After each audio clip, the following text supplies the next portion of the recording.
Avez-vous déjà senti que vos adversaires tissaient un piège dans l'ombre, certains de vous voir trébucher, pour découvrir soudain que leur plan se retournait contre eux, vous propulsant vers des sommets inattendus? Cette dynamique n'est pas un simple hasard ou une stratégie humaine. C'est un principe divin, illustré tout au long des Écritures. Souvenez-vous de l'histoire de Joseph, vendu par ses frères par jalousie. Leur intention était de l'anéantir, de l'effacer de leur histoire. Mais Dieu, dans sa souveraineté, a transformé ce piège malveillant en un plan de sauvetage pour une nation entière. Ce que ses frères avaient voulu pour son mal, Dieu l'a fait tourner pour le bien, élevant Joseph au poste de vice-roi d'Égypte. Aujourd'hui, ce même Dieu agit en votre faveur. Le titre de cette vidéo, Oracle explosif, n'est pas une simple formule accrocheuse. C'est une proclamation de la réalité spirituelle qui vous concerne. Vos ennemis, visibles ou invisibles, peuvent se retrouver pris dans leur propre filet, tandis que la main de Dieu vous guide vers le sommet qu'il a préparé pour vous. Cette élévation n'est pas toujours matérielle ou sociale, elle est d'abord spirituelle, un positionnement dans sa volonté parfaite où vous opérez dans l'autorité et la paix qui découlent de sa présence. Si cette promesse résonne dans votre cœur, si vous aspirez à vivre cette réalité où Dieu intervient de manière tangible dans vos combats, alors cette vidéo est pour vous. Restez avec nous jusqu'à la fin, car nous allons plonger dans les Écritures pour saisir les clés qui déverrouillent cette victoire. Avant de continuer, si vous croyez au pouvoir transformateur de la parole de Dieu, abonnez-vous à la chaîne pour plus de révélations divines, appuyez sur le bouton like si cette vidéo vous touche, et laissez vos vœux ou témoignages en commentaire pour partager avec la communauté. La base de cette vérité repose sur la nature même de Dieu, telle que révélée dans sa parole. Le livre des psaumes nous offre un tableau saisissant de cette dynamique. Lisons le psaume chapitre 7 versets 15 et 16. Il est écrit que celui qui creuse une fosse y tombe, et la pierre qu'il roule retourne sur lui. Cette image est puissante. Elle décrit un principe spirituel immuable, les machinations conçues pour nuire à autrui finissent par ensorceler leur auteur.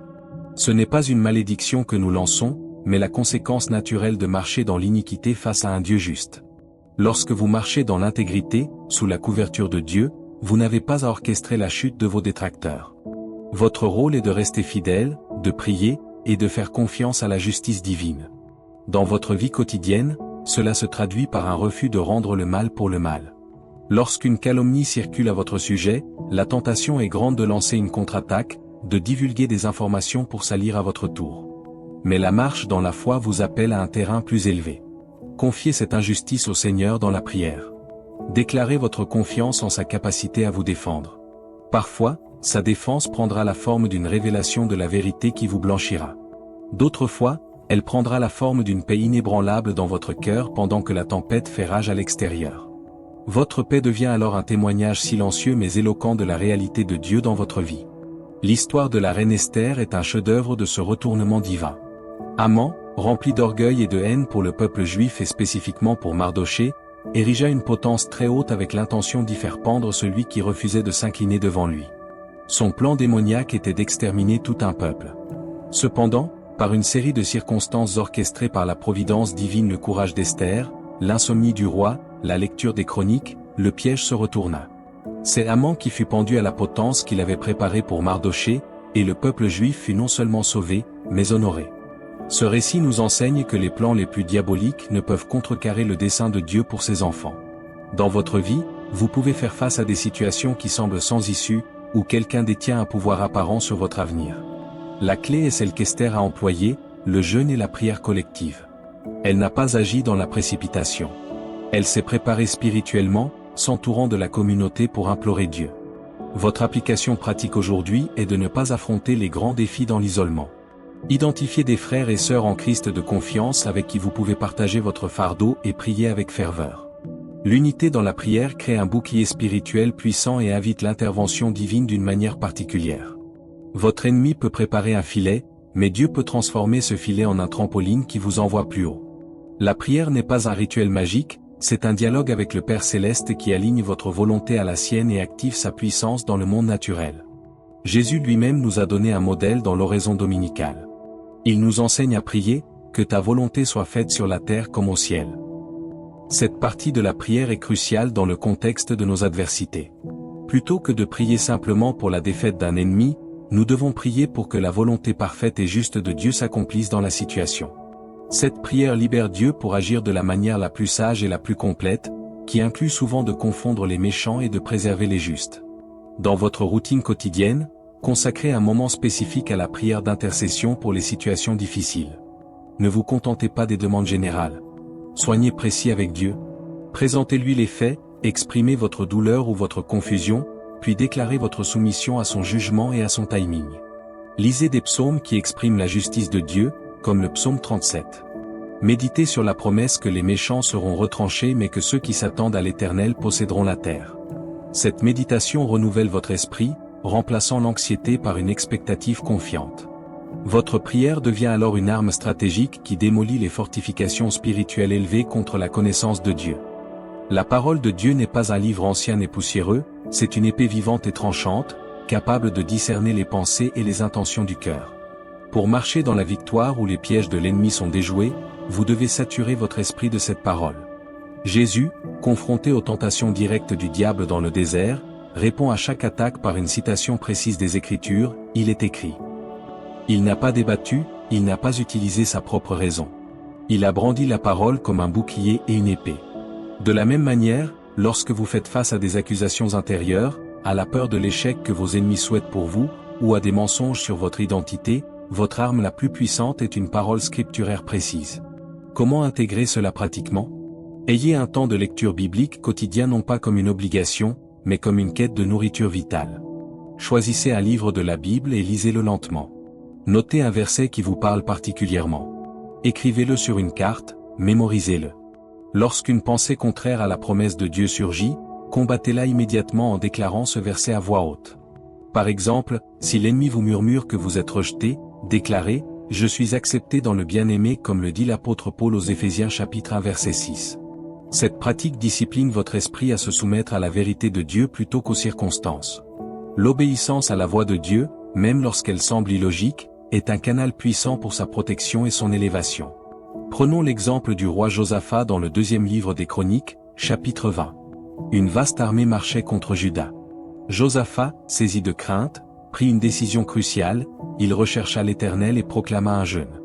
La parole de l'Éternel vint par un lévite, lui disant de ne pas craindre car la bataille n'était pas la sienne, mais celle de Dieu. L'ordre suivant fut surprenant, il devait placer les chantres à l'avant-garde de l'armée pour louer l'Éternel. L'obéissance à cet ordre paradoxal loué avant la victoire déclencha une embuscade divine où les ennemis se détruisirent mutuellement.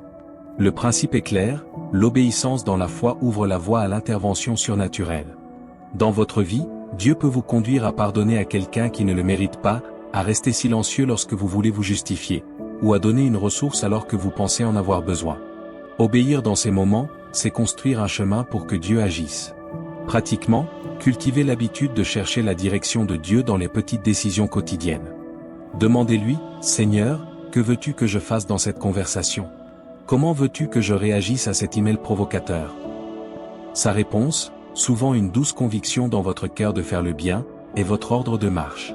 Suivez-le, et observez comment il désamorce les conflits et vous place sur un terrain sûr. La foi n'est pas l'absence de peur, mais la décision de faire confiance au caractère de Dieu malgré les apparences. Abraham, appelé le père de la foi, a dû croire en la promesse d'une descendance nombreuse alors que son corps et celui de Sarah étaient déjà marqués par l'âge. L'apôtre Paul commente dans l'Épître aux Romains chapitre 4 versets 18 à 21 qu'il espéra contre toute espérance. Il ne considéra pas son propre corps déjà affaibli, mais il fut pleinement convaincu que Dieu avait la puissance d'accomplir ce qu'il avait promis. Cette fermeté dans la foi, face à l'impossible, est ce qui honore Dieu et active sa puissance. Vos ennemis peuvent sembler puissants, les circonstances contraires, mais votre ferme conviction dans les promesses de Dieu change la dynamique spirituelle. Comment développer cette foi ? Elle vient en entendant la parole de Dieu, comme le précise Romains chapitre 10 verset 17. Immergez-vous donc dans des enseignements bibliques solides, des podcasts ou des lectures qui exaltent la fidélité de Dieu. Tenez un journal de foi où vous notez les promesses de Dieu qui vous concernent et, avec le temps, les témoignages de leur accomplissement. Lorsqu'une nouvelle menace apparaît, relisez ce journal. Rappelez-vous comment Dieu vous a déjà délivré. Cela fortifie votre cœur pour croire qu'il le fera à nouveau. Votre confiance inébranlable devient un témoignage si fort qu'elle peut silencieusement confondre ceux qui doutaient de vous. La persévérance dans l'épreuve est une autre facette essentielle. L'apôtre Jacques nous exhorte à considérer comme un sujet de joie complète lorsque nous sommes exposés à diverses épreuves, sachant que l'épreuve de votre foi produit la patience. Cette patience doit accomplir une œuvre parfaite, afin que vous soyez parfaits et accomplis, ne manquant de rien. Le processus par lequel Dieu vous propulse au sommet passe souvent par un creuset qui purifie vos motivations et fortifie votre caractère. David, ou un roi bien des années avant de monter sur le trône, a été pourchassé par Saul qui cherchait à le tuer. Pendant cette longue saison, David a appris à dépendre totalement de Dieu, à respecter loin de l'Éternel malgré sa folie, et à développer un cœur de berger et de guerrier. Cette période de préparation était indispensable pour son futur règne. Dans votre vie, il se peut que la période où vos ennemis semblent avoir l'avantage soit en réalité votre temps de formation. Pratiquement, au lieu de maudire la saison difficile, demandez à Dieu ce qu'il désire vous enseigner. Est-ce la dépendance? L'humilité? La compassion? Coopérez avec son œuvre en vous. Choisissez la gratitude pour les petites bénédictions quotidiennes au milieu de la tempête. Cette attitude de cœur vous positionne pour recevoir la grâce et la faveur nécessaires à votre avancement, le moment venu. L'humilité devant Dieu est un bouclier puissant contre les pièges de l'orgueil, qui est souvent la racine des chutes que nos ennemis nous souhaitent. Le livre des Proverbes est riche d'avertissements, la ruine précède l'orgueil, et l'esprit humilié précède la gloire. L'histoire du pharaon de l'Exode est un contre-exemple tragique. Malgré les plaies démontrant la souveraineté du Dieu d'Israël, son cœur s'endurcit par orgueil. Il refusa de libérer le peuple, ce qui conduisit à sa propre perte et à celle de son armée dans la mer Rouge. Son piège pour Israël les repousser vers la mer est devenu le piège dans lequel lui-même est tombé. Pour vous, marcher dans l'humilité signifie reconnaître en toutes circonstances que sans Dieu, vous ne pouvez rien faire de durable. Cela signifie aussi accepter la correction, qu'elle vienne de la parole, d'un frère ou de circonstances. Pratiquement, priez régulièrement la prière du psalmiste, « Sonde-moi, ô Dieu, et connais mon cœur, éprouve-moi, et connais mes pensées. Regarde si je suis sur une mauvaise voie, et conduis-moi sur la voie de l'éternité. » Soyez ouverts au retour constructif. Célébrez les succès comme des grâces de Dieu, non comme le fruit de votre seule compétence. Cette humilité vous garde sous la puissante main de Dieu, et c'est lui qui, au moment voulu, vous élèvera. La puissance de la louange et de l'action de grâce est une arme stratégique souvent sous-estimée. Nous l'avons vu avec Josaphat. Paul, dans sa lettre aux Philippiens, nous invite à ne nous inquiéter de rien, mais en toute chose, par la prière et la supplication avec des actions de grâce, à présenter nos requêtes à Dieu. L'action de grâce est l'expression d'une foi active. Elle déclare que Dieu est bon et qu'il est au contrôle, avant même que le changement ne soit visible. Cette attitude désarme l'ennemi, car elle déplace votre focus de la taille du problème à la grandeur de Dieu. Dans la prison de Philippe, Paul et Silas, battus et enchaînés, se mirent à prier et à chanter les louanges de Dieu. Leur louange dans l'obscurité a déclenché un tremblement de terre qui a brisé leurs chaînes et ouvert les portes. Leur élévation a commencé dans le cachot, par un chant de foi. Intégrez cela dans votre vie. Lorsque la pression monte, au lieu de vous plaindre ou de ruminer, forcez-vous à louer Dieu. Écoutez des cantiques qui exaltent sa puissance et sa fidélité. Chantez-les, même à voix basse. Listez par écrit 3 choses pour lesquelles vous êtes reconnaissant, même en ce jour difficile. Cette discipline spirituelle change l'atmosphère autour de vous et en vous, créant un espace où Dieu peut intervenir de manière spectaculaire. La vigilance spirituelle est cruciale. Pierre nous avertit que notre adversaire, le diable, rôde comme un lion rugissant, cherchant qui dévorer. Il ne sommeille pas, et ses pièges sont souvent subtils, une pensée amère qui s'installe, une petite compromission justifiée par la pression, une relation malsaine qui semble inoffensive. Pour ne pas être pris au piège, nous devons être vigilants. Jésus a dit à ses disciples dans le jardin de Gethsémanée, « Veillez et priez, afin de ne pas entrer en tentation. » La vigilance, c'est la conscience constante de la réalité spirituelle derrière le monde visible. Pratiquement, cela implique de faire régulièrement un examen de conscience à la lumière de la parole. Prenez un moment en fin de journée pour revoir vos pensées, vos paroles, vos actions. Demandez à l'Esprit Saint de vous révéler toute zone d'ombre où l'ennemi aurait pu gagner du terrain. Repentez-vous rapidement si nécessaire. Soyez aussi vigilants sur ce que vous laissez entrer dans votre esprit par les médias, les conversations, les divertissements. Est-ce que cela vous édifie ou vous affaiblit? Cette garde de votre cœur, comme le dit Proverbe chapitre 4 verset 23, préserve votre vie et vous empêche de tomber dans les pièges que d'autres ont tendus, ou que vous pourriez vous tendre à vous-même par négligence. L'amour, même pour ses ennemis, est le commandement suprême qui brise les cycles de la vengeance et place Dieu comme votre parfait défenseur. Jésus, dans son sermon sur la montagne, a radicalisé la loi, aimez vos ennemis, bénissez ceux qui vous maudissent, faites du bien à ceux qui vous haïssent, et priez pour ceux qui vous maltraitent et qui vous persécutent. Ce commandement n'est pas naturel, il est surnaturel. Il reflète le cœur même de Dieu qui fait lever son soleil sur les méchants et sur les bons. Lorsque vous obéissez à cet ordre, vous vous retirez du champ de bataille charnel et vous remettez toute justice entre les mains de Dieu. Vous brisez ainsi le pouvoir que l'offense avait sur vous. Pratiquement, aimer son ennemi commence par la prière pour lui. Priez pour son bien-être, pour sa conversion, pour qu'il expérimente l'amour de Dieu. Cela change d'abord votre cœur. Ensuite, si l'occasion se présente et que c'est sage, faites un acte de bonté concret. Cela peut être un mot courtois, un service rendu sans attente de retour. Ne faites pas cela pour une reconnaissance humaine, mais comme un acte d'obéissance à Christ. C'est Amel qui défie la logique du monde. Laissez Dieu travailler librement dans la situation, souvent en retournant les cœurs ou en vous justifiant de manière inattendue. La communion fraternelle est un lieu de protection et d'encouragement divin. Le livre de l'Ecclésiaste souligne qu'un cordon à 3 fils ne se rompt pas facilement. Lorsque vous êtes connecté à un corps de croyants authentiques, vous n'affrontez pas les attaques seuls. Vous avez des gens qui prient pour vous, qui vous soutiennent, qui vous disent la vérité avec amour quand vous déviez.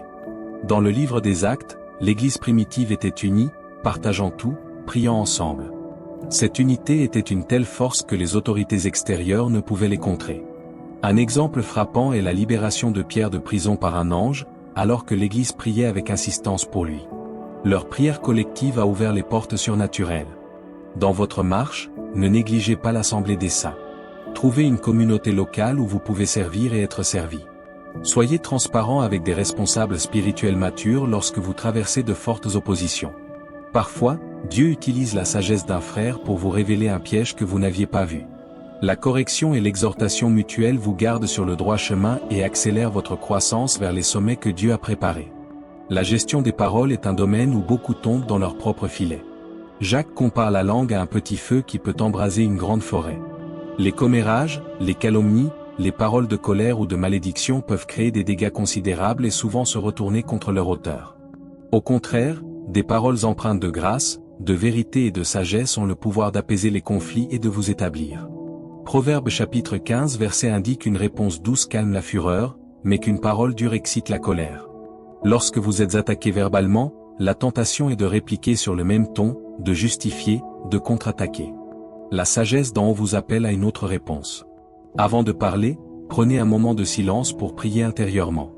Demandez à l'Esprit les mots justes. Parfois, la meilleure réponse est de ne pas répondre, comme Jésus devant Hérode. D'autres fois, c'est une question qui fait réfléchir, ou une déclaration tranquille de la vérité. Engagez-vous à bénir, à ne maudire personne. Gardez votre langue des commérages sur les autres, car en jugeant autrui, vous pouvez vous placer sous le même jugement. Cette maîtrise de votre langue est un signe de maturité spirituelle et un puissant garde-fou. L'espérance ancrée dans les réalités éternelles vous permet de traverser les tempêtes présentes sans sombrer. L'apôtre Paul, qui a enduré persécution, naufrage et emprisonnement, écrivait que nos légères afflictions du moment présent produisent pour nous, au-delà de toute mesure, un poids éternel de gloire. Il fixait les regards non point sur les choses visibles, mais sur les invisibles. Cette perspective change tout. Vos ennemis peuvent sembler gagner une bataille, mais s'ils ne peuvent toucher à votre relation avec Dieu ni à votre héritage éternel, leur victoire est illusoire. Cette espérance n'est pas une évasion, c'est une forteresse. Pour la cultiver, nourrissez votre vision du ciel. Lisez les derniers chapitres de l'Apocalypse qui décrivent la Nouvelle Jérusalem, l'absence de larmes et de douleurs. Méditez sur la résurrection de Christ, garantie de votre propre résurrection. Lorsque vous êtes dans l'épreuve, dites-vous, ceci aussi passera, mais la parole de Dieu demeure éternellement. Cette espérance vous donne une joie et une paix inexplicables qui déconcertent vos adversaires et témoignent qu'il y a en vous une source de vie supérieure à toute circonstance. Le repos en Dieu est une discipline active de foi qui stoppe nos propres efforts charnels et laisse Dieu agir. Le psaume 46 verset 10 nous invite à cesser de nous agiter, à reconnaître que Dieu est Dieu. Il y a un temps pour l'action obéissante, et un temps pour le repos confiant, sachant que Dieu combat pour vous. Lorsque le peuple d'Israël était coincé entre la mer Rouge et l'armée égyptienne, Moïse leur dit, « Ne craignez point, restez en place, et regardez la délivrance que l'Éternel va vous accorder aujourd'hui. » Leur rôle était de faire confiance et d'obéir à l'ordre de marcher lorsque la mer s'ouvrirait. Dans nos vies, nous voulons souvent régler les injustices par nous-mêmes, prouver notre innocence, manipuler les situations pour obtenir justice. Le repos en Dieu signifie déposer légalement votre cause entre ses mains par la prière, puis vivre avec la sérénité de quelqu'un qui sait que son avocat céleste travaille. Pratiquement, lorsque l'anxiété monte, arrêtez-vous. Respirez profondément. Dites à voix haute, « Je me repose en toi, Seigneur. Je te fais confiance pour ma défense et mon élévation. » Ce repos n'est pas de la paresse, c'est une position de force spirituelle qui vous connecte à la puissance divine et vous empêche de vous épuiser dans des combats qui ne sont pas les vôtres. La générosité et la libéralité ouvrent des portes de faveur et brisent l'esprit de pauvreté que l'ennemi utilise pour nous piéger dans la peur et l'égoïsme. Proverbe dit que celui qui donne aux pauvres prête à l'Éternel, et il lui rendra son bienfait. Dans le Nouveau Testament, Jésus affirme qu'il y a plus de bonheur à donner qu'à recevoir. Lorsque vous êtes généreux de votre temps, de vos ressources, de vos compétences, surtout lorsque vous êtes vous-même dans le besoin, vous démontrez une confiance absolue dans la provision de Dieu. Cette attitude brise le pouvoir que l'avarice ou la crainte du manque pourrait avoir sur vous. L'histoire de la veuve de Sarepta, visitée par le prophète Élie, en est un exemple. Elle avait juste de quoi faire un dernier repas pour elle et son fils avant de mourir. Pourtant, elle donna priorité au prophète de Dieu. Son obéissance et sa générosité déclenchèrent une provision miraculeuse qui dura tout le temps de la famine. Dans votre vie, recherchez des occasions de donner, même symboliquement, lorsque vous traversez une période difficile. Donnez une offrande secrète. Rendez un service gratuit. Cette action de foi libère la bénédiction de Dieu et peut ouvrir des sources de provisions inattendues, vous propulsant au-dessus de la mentalité de survie vers l'abondance du royaume. La pureté de cœur et d'intention est un bouclier. Jésus a dit, « Heureux ceux qui ont le cœur pur, car ils verront Dieu. » Un cœur pur est un cœur aligné avec les motivations de Dieu, sans hypocrisie, sans arrière-pensées égoïstes. Beaucoup de pièges dans lesquels les gens tombent sont liés à des compromis moraux ou à des désirs impurs. Joseph a fui la femme de Potiphar, préférant la prison à la compromission, préservant ainsi son intégrité et sa destinée. Dans votre vie quotidienne, garder un cœur pur demande une surveillance constante de vos motivations. Pourquoi faites-vous ce travail? Pour la gloire de Dieu ou pour la vôtre? Pourquoi voulez-vous cette promotion? Pour servir plus ou pour être admiré? Lorsque vos motivations sont pures, vos décisions sont claires et vous marchez dans la lumière. Cela ne signifie pas la perfection, mais une repentance rapide lorsque vous trébuchez. Pratiquement, priez comme David, créez en moi un cœur pur, ô Dieu. Refusez de nourrir des pensées de jalousie, de convoitise ou de vengeance. Quand elles viennent, confessez-les immédiatement et demandez à Dieu de renouveler votre esprit. Un cœur pur est un cœur fort, difficile à manipuler pour l'ennemi, et il jouit d'une communion étroite avec Dieu qui illumine votre chemin. La connaissance de votre identité en Christ est une armure fondamentale. L'ennemi aime vous faire douter de qui vous êtes, rejeté, faible, indigne, impuissant. Mais les Écritures déclarent que si quelqu'un est en Christ, il est une nouvelle création. Vous êtes enfant de Dieu, cohéritier avec Christ, plus que vainqueur par celui qui vous a aimé. Lorsque vous saisissez cette identité, les accusations et les intimidations perdent leur pouvoir. Jésus, lors de son baptême, a entendu la voix du Père dire, « Celui-ci est mon Fils bien-aimé, en qui j'ai mis toute mon affection. » Cette affirmation a précédé son ministère public et ses confrontations avec l'ennemi. De même, vous devez être enraciné dans l'amour du Père pour vous. Chaque matin, rappelez-vous qui vous êtes en lui. Déclarez-le, « Je suis aimé, je suis accepté, je suis habilité par l'Esprit Saint. » Lorsqu'un échec ou une critique survient, ne la laissez pas redéfinir votre identité. Dites, « Je peux avoir échoué dans cette tâche, mais je ne suis pas un échec. Je suis un enfant de Dieu en apprentissage. » Cette assurance vous permet d'affronter les oppositions sans être ébranlé intérieurement, et cette statue intérieure est le prélude à l'élévation extérieure. La soumission aux autorités établies par Dieu, même imparfaites, est un principe de protection et de bénédiction. Paul, dans l'Épître aux Romains, explique que toute autorité vient de Dieu. Résister à l'autorité, c'est résister à l'ordre établi par Dieu, et cela attire le jugement sur soi. Cela ne signifie pas obéir à un ordre qui contredit clairement la parole de Dieu, mais avoir une attitude de respect et de soumission tant que l'autorité n'outrepasse pas son mandat divin. David a refusé de porter la main sur Saul, loin de l'Éternel, même lorsque l'occasion était facile. Il a choisi de laisser Dieu gérer la transition de pouvoir. Cette soumission a préservé l'intégrité de David et a confirmé sa légitimité future. Dans votre vie, cela s'applique au travail, au gouvernement, à l'église locale. Soumettez-vous avec respect, priez pour vos dirigeants. Si vous devez apporter un changement, faites-le par les voies appropriées, dans l'honneur, pas par la rébellion ou la diffamation. Cette attitude vous garde sous la couverture de Dieu et lui permet de vous défendre contre les abus d'autorité, et souvent, de vous élever au sein même du système lorsque le moment est venu. La puissance de la confession positive de la parole de Dieu façonne votre réalité. Proverbe déclare que la mort et la vie sont au pouvoir de la langue. Ce que vous déclarez constamment a un impact spirituel. Si vous parlez sans cesse de votre échec, de la malchance, de la méchanceté de vos ennemis, vous renforcez ces réalités. Si, au contraire, vous confessez les promesses de Dieu sur votre vie, vous activez la foi. Dieu a créé le monde par sa parole. Vous, créés à son image, participez à ce pouvoir créateur par vos déclarations de foi. Jésus disait qu'on aurait ce qu'on dirait, si on le croyait sans douter. Pratiquement, identifiez des promesses spécifiques pour votre situation. Par exemple, face à une injustice, déclarez « Aucune arme forgée contre moi ne prospérera » Isaïe chapitre 54 verset 17. Ne le dites pas une fois, mais quotidiennement, jusqu'à ce que votre cœur y croie. Écrivez vos déclarations et placez-les où vous les verrez. Parlez à votre montagne de problèmes avec l'autorité donnée par Christ. Cette confession, couplée à la foi, crée un bouclier autour de vous et peut précipiter la chute des plans ennemis, tout en construire le chemin de votre avancement. La patience dans l'attente du temps de Dieu est la dernière pièce maîtresse.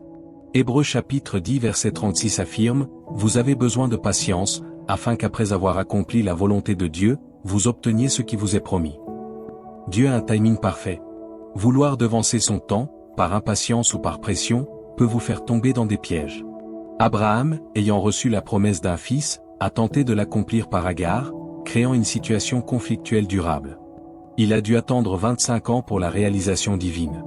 Pendant cette attente, sa foi a mûri. Dans votre vie, vous pouvez être pressé de voir la justice, la promotion, la restauration. Mais Dieu œuvre souvent en profondeur pendant ces saisons d'attente. Pratiquement, priez pour le don de la patience. Concentrez-vous sur le processus de sanctification plutôt que sur le résultat. Célébrez les petites étapes de progression.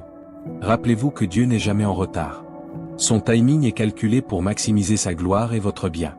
En attendant patiemment, vous démontrez une foi qui honore Dieu, et il, en retour, vous élèvera au moment précis où votre caractère pourra soutenir la bénédiction et où son intervention sera la plus éclatante.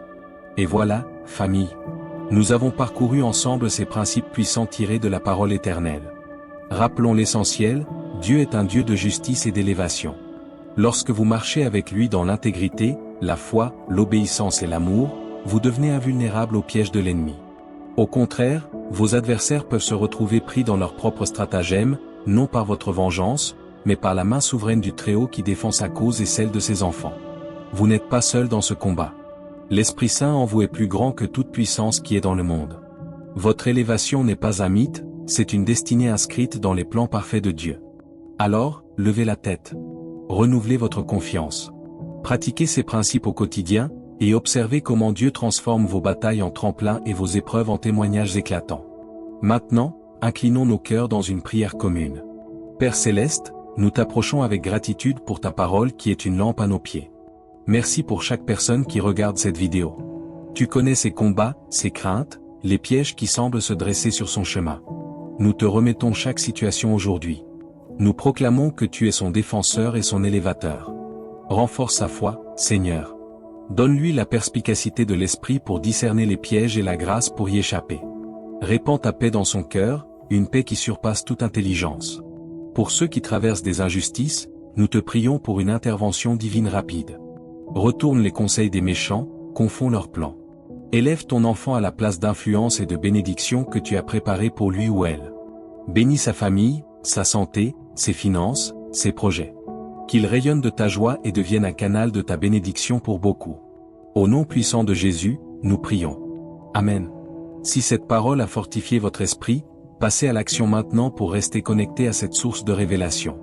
Abonnez-vous si ce n'est pas déjà fait, likez cette vidéo, partagez-la avec vos proches qui ont besoin d'entendre ce message d'espérance, et laissez un commentaire avec vos vœux pour que nous grandissions ensemble dans la foi. Dites-nous simplement Amen ou partagez une requête de prière. Vous n'êtes pas seul. La communauté des oracles des élus est là pour vous soutenir. Que Dieu vous bénisse abondamment jusqu'à la prochaine révélation.